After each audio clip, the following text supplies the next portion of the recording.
Hi guys, this is R.A. Sweeney here to talk to you about another commandment from the Hadvarim plaque or the Ten Commandments plaque. Today we're going to talk about commandment number 5, which typically we see that translated as honor your mother and father or something along those lines. I translated it a little bit different. So your parents are significant, learn from them, follow them in faithfulness, and avoid their failures. So, like I said, we usually translate this honor your mother and father, and we usually stop there.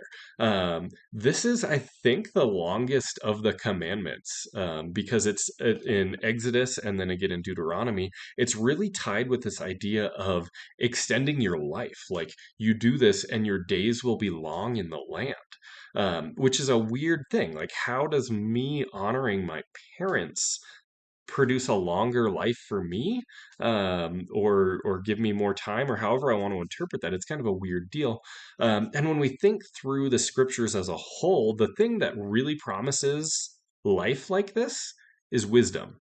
You see it a lot in the Proverbs, where wisdom is going to prolong our days. It's going to give us long life, those sorts of things. It's wisdom typically. And so, what does honoring my mother and father look like? And it can't be obeying because our parents are sinful. Every single one of us had sinful parents, and so it can't be whatever they say goes because uh, that doesn't make sense. What if they want me to do things that aren't good? And maybe they would intentionally be trying to lead me down wrong paths. Maybe they think that they're leading me down the right path, but they're not. Lots of different ways that this could go. But if they're leading me in a way that's contrary to God's leading, certainly I should not follow that. And so, really, I took this as the idea of we're learning from them. I need to be filtering the view of my parents through scripture. And so I'm learning from them. And so, like I said, follow them in faithfulness. So, in the ways that I see my parents doing good, and things like that, like I want to be emulating that. I want to learn their wisdom. I'm not going to treat them as insignificant. I'm not going to treat them as, like I know better than you. I'm going to critically evaluate, like, what wisdom should I be taking away from you? Because all throughout the scriptures in most cultures, there's this idea that our elders have wisdom that we should be learning from. And I think that's true enough here. It's true. But we can't always take it at as gospel because they're flawed as well.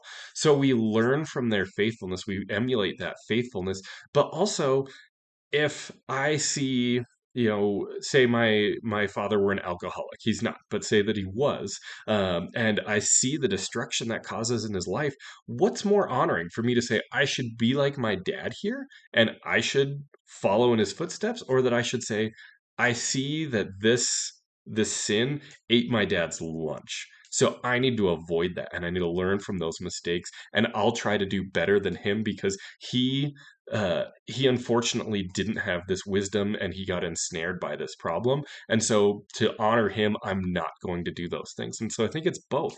We emulate the good, we flee from the bad. And all of that really ties into it. I think from a New Testament context too, when we look at Jesus, the idea of our parents, our father and mother, is a lot different too. There's the scene where Jesus' family comes because they think he's crazy and they're trying to take him home. And he says, "Who are my mother and my brothers? Like my family's the people who do the will of my own father, who do the will of God." There's the scene where Jesus is rebuking the religious leaders, and he's like, "Your father's not Abraham or God. Your father's the devil because you act like him, you take after him, you try to emulate him. So that's who your father really is." And so this idea of there's a more real family than just a genetic family. When we're part of the family of God, we have God as our father, and that's who we're emulating. We have elders in the family that we're going to treat as kind of parents in the faith.